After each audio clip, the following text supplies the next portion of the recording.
What would you do if you saw a child lost in a world of darkness? A world no child should ever know? Abandoned in spirit before ever being left behind. Young Sophia spent her days hidden in the shadows, navigating a life of survival under the neglectful watch of her parents. This isn't just a story about overcoming. It's a story about the fragile resilience of a child and the haunting question of what truly defines family. Sophia traces patterns in the dust on a worn-out rug, her tiny fingers seeking comfort in a chaotic, unloved world. Silence means safety, yet her heart whispers a quiet wish for something she can barely define. Survival became her only friend in a home where love and warmth were strangers. If stories like these touch something profound within you, consider subscribing to our channel. Join us as we explore the untold lives that remind us of the strength hidden within every soul. Sophia learned early that even the most innocent desires came with a price. Her mother, Mira, often repeated the same biting refrain: "Food costs money, and if you want it, you'll have to earn it." At only 5 years old, Sophia understood that to want something, anything, was dangerous. In that tiny, dimly lit apartment, she grew up knowing that the warmth and care others took for granted were luxuries, not rights.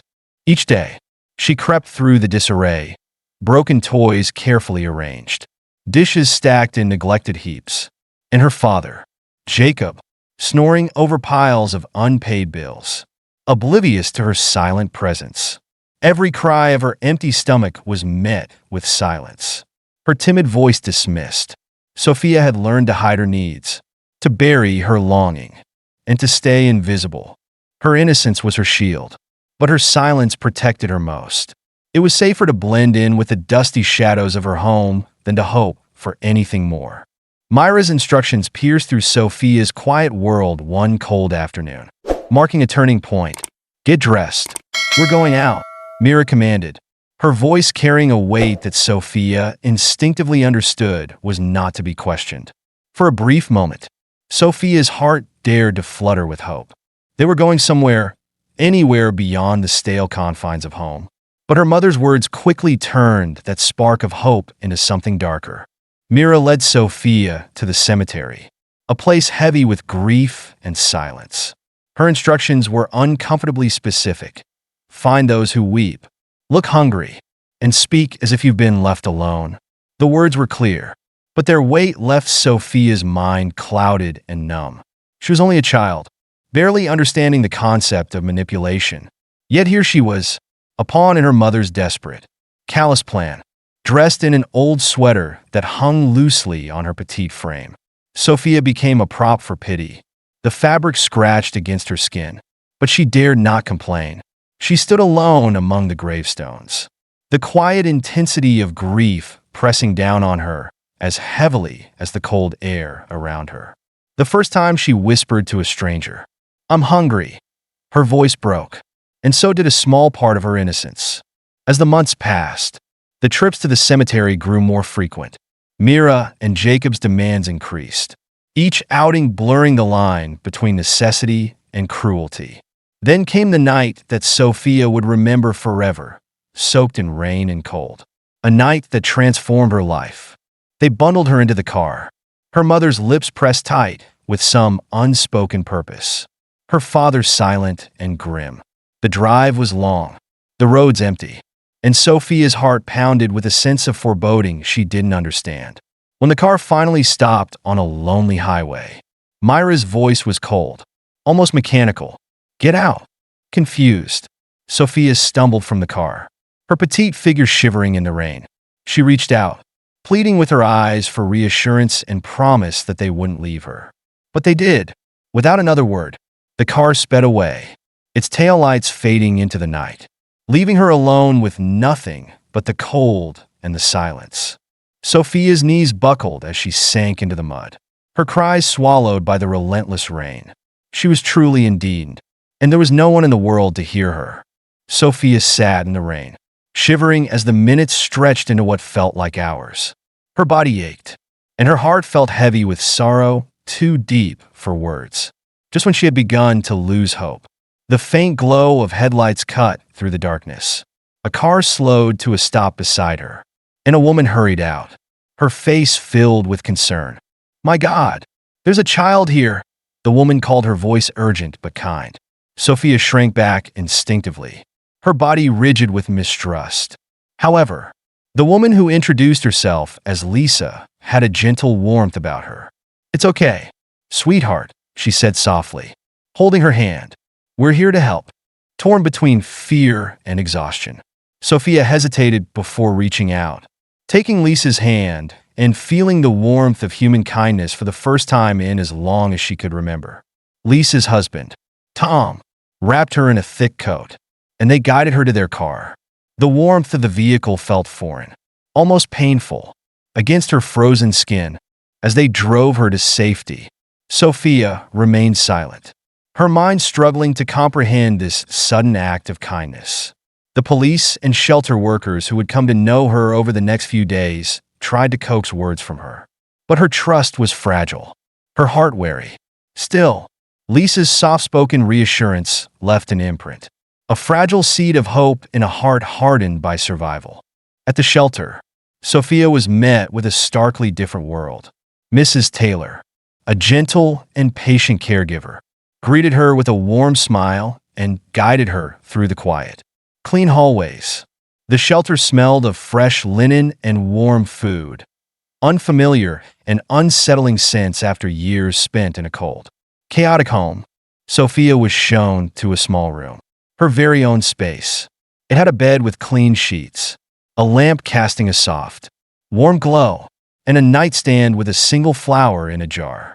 Mrs. Taylor's voice was smooth and steady as she said, "This is yours now, Sophia. You're safe here." Sophia sat on the edge of the bed, clutching the blanket with a mixture of wonder and wariness. She had never known a space that felt comforting, let alone one that was hers. In the quiet of that first night, she lay awake, her mind swirling with questions and a fear that this newfound calm could disappear. But as the days passed, Mrs. Taylor's constant, gentle presence started to ease her. Bit by bit, the shelter brought different people into Sophia's life. Some were kind, others curious, but none left a mark like Ella and Tom. They were visitors to the shelter and volunteers who often came to spend time with the children. One day, Mrs. Taylor introduced them to Sophia. Something presence felt unique and comforting. Ella's voice was soft yet steady, her eyes kind as she knelt at Sophia's level. "Hi, Sophia. It's so nice to meet you. My name's Ella, and this is my husband, Tom," she said gently. Tom nodded, his gaze warm but guarded, as if aware of the delicate trust he needed to earn. Ella reached into her bag, pulling out a small book with a worn cover. "This is one of my favorites. It's about the stars, how each one has its own story," she explained, her voice filled with a quiet passion that stirred something in Sophia's heart. She hesitated before taking the book, feeling the weight of this unexpected kindness. It wasn't the kind of gesture she was used to. There were no strings attached, no hidden demands, just a simple, heartfelt offering. In time, Ella and Tom asked Sophia if she would like to come live with them. The idea filled her with both excitement and trepidation. They weren't family in the way she had once known, but they offered something far better, a place where she could truly feel safe. Their home was quiet, filled with soft light and warm touches that felt strange yet inviting. They showed her new room, a small but cozy space with walls painted a gentle shade of yellow. Shelves lined one side, filled with books and tiny treasures waiting for her to explore. "Take your time," Ella said, her voice as warm as the sunlight streaming through the window. Sophia touched the edges of the bed, her fingers grazing the soft fabric. It felt too good to be true, and a nagging voice warned her not to let her guard down. What if this, too, was temporary? What if they, like her parents, eventually left her? But Ella and Tom never pushed. They let her set the pace, meeting her guarded silence with unwavering patience. Slowly, Sophia began to settle into this new rhythm, built on kindness and trust rather than fear and survival. As the months passed, Sophia adjusted to her new life with Ella and Tom. They supported her in small, thoughtful ways, guiding her gently through the world she was only beginning to understand. Tom helped her with homework, and his steady patience soothed the anxieties she didn't know how to voice. Ella made her breakfast each morning, brushing her hair afterward with a tenderness that brought a lump to Sophia's throat. The nightmares still haunted her at night, pulling her back to that rainy road, the taillights of her parents' car fading into the darkness. But Ella or Tom would be there each time she woke, reassuring her that she was safe. Their love wasn't conditional. It wasn't a transaction. It was simply there, a constant she could begin to rely on. One night, as they sat around the dinner table, Sophia glanced between them, her heart swelling with something unfamiliar, yet deeply comforting. For the first time, she felt a glimmer of hope, a hope that maybe, just maybe, she had found a real family. Years later, Sophia had come far from the lonely little girl abandoned on a rainy road. With Ella and Tom's unwavering support, she excelled in school, eventually gaining acceptance to a prestigious university. Her academic successes were no longer just achievements. They were a testament to her resilience, a way to reclaim a life once filled with struggle. Then, one day, her past came rushing back. Sophia, now working tirelessly as an advocate for children's rights, received an unexpected visit. Her assistant informed her that two people were waiting without an appointment, insisting on seeing her. Their names? Mira and Jacob. Sitting at her polished desk, Sophia's heart remained steady. She was no longer the vulnerable child they'd abandoned. As her biological parents entered the room, they looked like strangers aged, worn down by life, shadows of the people she remembered. "We saw you on TV, talking about your work," Mira said, her voice softer than Sophia remembered, almost pleading. Jacob added, "We didn't know how else to reach you. Times have been hard, and well, we thought maybe you could help us. We're family." The words hung in the air, but Sophia didn't falter. "You left me on a deserted road without looking back," she replied calmly. "My family is Ella and Tom. They're the ones who raised me and supported me." Her voice held neither anger nor malice, only clarity. "I wish you well, but I can't help you." Myra's eyes were filled with regret as they left, but Sophia felt no need to offer comfort. She had long made peace with her past and wasn't returning. Watching her biological parents leave brought a strange sense of finality. There was no bitter satisfaction, no triumphant relief, just a gentle lifting of the burden she'd unknowingly carried for years. They had been her beginning, but they didn't define her future. Later that evening, Ella and Tom welcomed her into their home, and for the first time, Sophia shared the encounter with them. Ella simply held her hand, her gaze filled with understanding. "Family is what you build, not what you're born into," she said softly, squeezing Sophia's hand. Sitting at the familiar kitchen table, Sophia finally understood the depth of her healing and the warmth of her family around her. Her life was no longer shaped by what she had lost, but by what she had gained. She felt gratitude for the love and stability that Ella and Tom had given her, a gift that had transformed her life. Sophia channeled her past experiences into a powerful purpose.